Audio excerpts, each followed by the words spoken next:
Salut, c'est Julien, bienvenue dans cette vidéo. On va parler de Portrait AI 2021, qui est un logiciel standalone de ON1. Donc c'est une technologie qui permet de retoucher les portraits, qui est issue en fait de Photoro. Donc il est présent déjà dans Photoro, mais ils l'ont sorti en version indépendante pour ceux qui ont vraiment besoin de retoucher des portraits et qui n'ont pas besoin du reste. C'est un positionnement qui est assez étonnant.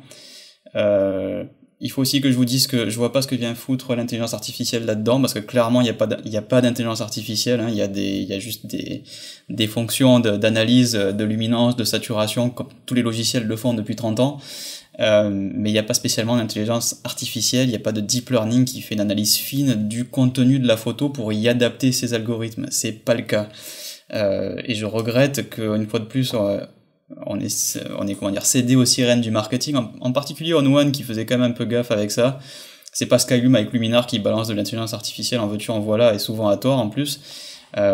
Mais bon, ça marche pas mal, c'est pas de l'intelligence artificielle, et par contre je me demande à qui ça se destine, parce que c'est un positionnement qui est bizarre. On va quand même regarder vite fait, donc on va ouvrir un portrait.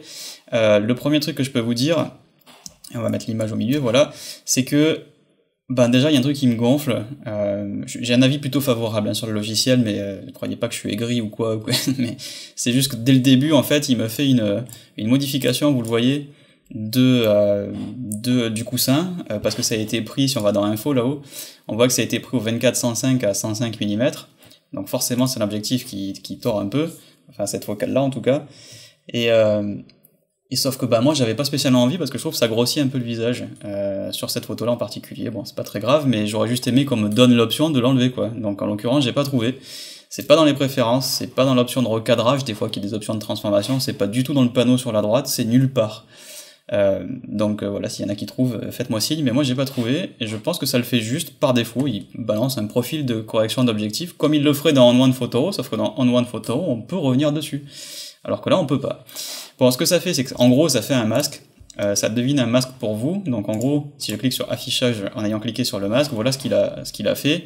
Alors moi je suis un peu repassé dessus quand même avant d'enregistrer, il s'était un peu planté, et donc on peut peindre en fait, on peut revenir dessus, ouais, je peux rajouter au masque, je peux enlever avec une traduction qui est pas encore complètement finie, mais bon, comme dans ON1 Photoro, la traduction française n'est pas encore tip top, il manque des majuscules, il y a des mots un peu bizarres, mais bon, globalement c'est très très utilisable, il n'y a pas de problème quoi.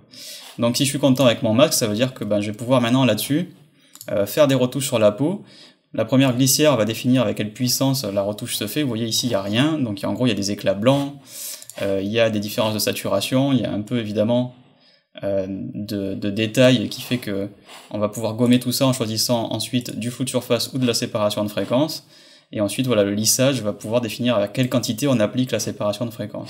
L'éclat, ça va en fait changer, ça va corriger, hop si je m'affiche ici, ça va corriger en fait le point chaud, donc là c'est pris à lumière naturelle à côté d'une baie vitrée, il y a quand même une différence de luminance, et il y a pareil sur uniformité, vous voyez que c'était un peu jaune, il y a des teintes jaunes qui étaient là à l'origine, et je vais pouvoir les uniformiser sur le reste de la saturation, comme on le fait par exemple dans Tonshare, dans Capture One.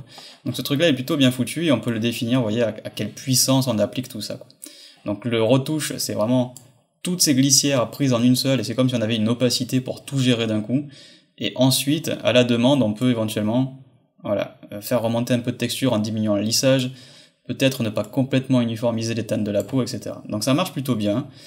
Si on devait faire ça dans Photoshop, ce serait un peu plus long, un peu plus chiant, c'est sûr, mais clairement je vois pas où est le deep learning là-dedans. Bon, le visage, ensuite on va pouvoir, si on dézoome, et c'est là où il y a peut-être le seul truc intelligent, c'est que vous voyez que la luminosité en fait se base sur la luminosité du visage. Il n'y a pas d'intelligence artificielle pour ça, il y a juste un masque de luminance, on appelle ça un lumamat en anglais, c'est-à-dire en gros ça analyse ce qui est déjà clair sur l'image, avec simplement une analyse de niveau, et ce qui est déjà clair, on fait un masque flou dessus, on fait un gaussien, et boum, on balance une accentuation, enfin en tout cas on prend ces tons, et on les monte un peu plus vers les tons clairs. Il n'y a pas besoin de deep learning pour ça.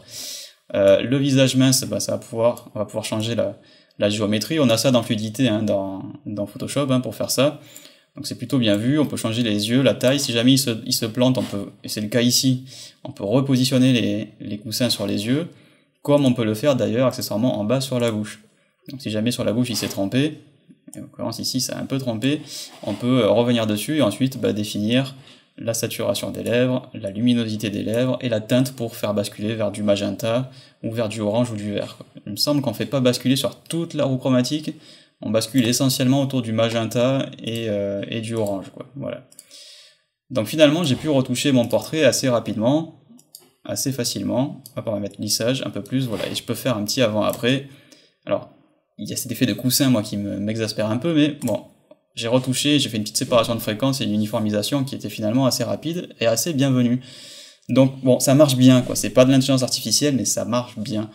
À qui ça s'adresse? Franchement, je sais pas trop quoi vous dire, je suis un peu embêté parce que si vous faites de la retouche de portrait, j'ai envie de dire, à un haut niveau, clairement vous allez devoir faire des finitions, donc vous allez passer derrière accessoirement, et juste pour vous montrer quand même, on peut exporter son travail, on n'est pas obligé de rester là-dedans, on peut passer en Photoshop, en Pro Photo RGB, ça va sortir du 16 bits, nickel quoi, on va pouvoir continuer dans Photoshop. Mais si c'est pour continuer dans Photoshop, ouais, vous pouvez vous dire ce truc-là il est intéressant parce que il m'a fait gagner, je sais pas, 10-15 minutes, j'en sais rien.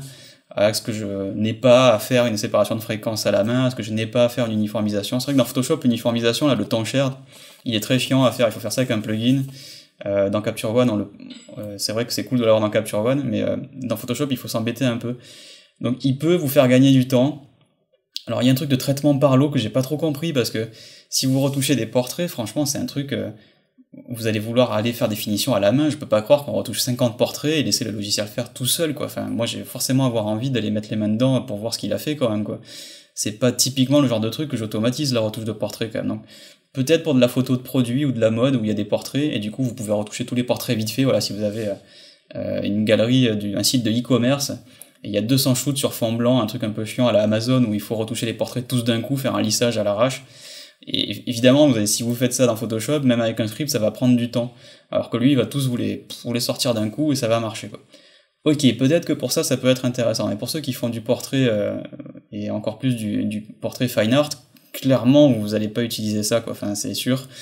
Vous allez de toute façon devoir repasser derrière. Vous pouvez peut-être l'utiliser pour gagner un petit peu de temps, mais j'imagine que si vous faites du fine art, si vous faites de beaux portraits avec des belles mises en scène, etc., vous n'allez pas en faire 50 par jour. Donc du coup, l'aspect fais-le automatiquement, il va pas être très intéressant pour vous, quoi. Donc c'est pas un mauvais logiciel en soi, c'est juste une technologie qui est sortie de OneOne Photoro. Ils en ont fait un logiciel à part parce que ça devait pas leur coûter très cher de le faire puisque tout était là. Et ça peut intéresser une niche de personnes qui ont besoin d'automatiser et de retoucher facilement des portraits à la chaîne. Voilà, le positionnement il est là en fait. Personnellement j'ai du mal à voir, ne serait-ce que dans mon entourage, qui pourrait utiliser un truc comme ça parmi ceux qui font de la photo. Maintenant ça marche bien, et bon c'est pas de l'IA, hein, c'est sûr, mais c'est pas grave, c'est pas parce que c'est pas l'IA que c'est nul, c'est juste que bon c'est un peu du marketing d'avoir appelé ça portrait AI, quoi. Ça va pas faire des miracles non plus, ça fait juste un lissage du visage plus rapidement que si on devait le faire à la main dans Photoshop. En gros, quoi. Donc ça marche bien, mais ça casse pas trois pattes à un canard, et définitivement je saurais pas trop dans quel flux de travail l'intégrer. Donc vraiment si vous le testez, que vous y voyez un intérêt qui m'a échappé, n'hésitez pas à poster dans les commentaires, parce que j'ai peut-être dû passer à côté d'un truc, mais bon, la bonne nouvelle et la conclusion de cette vidéo, c'est que ça marche bien, c'est plutôt bien foutu. Donc si ça vous intéresse et que ça a une utilité dans votre flux de travail, essayez-le, pour que éventuellement ça puisse débouler sur un petit achat chez OneOne. Je touche pas de quoi que ce soit puisque j'ai pas le lien affilié, je ne suis pas partenaire. Si vous avez OneOne Photoro, ça vous intéressera pas puisque c'est déjà inclus dans le logiciel. Et si vous avez déjà Capture One et Photoshop, clairement pareil, ça va pas vous intéresser parce que, à mon avis, vous pouvez déjà faire ça dans Capture One et dans Photoshop, c'est juste que c'est un peu plus compliqué, ça prend un peu plus de temps, mais en même temps vous pouvez aller plus loin. Donc voilà, positionnement assez bizarre, mais logiciel assez intéressant. J'espère que ça vous a plu, n'hésitez pas à me dire ce que vous en pensez. Je vous retrouve très bientôt pour une vidéo de découverte sur ma chaîne YouTube. Merci, bye bye.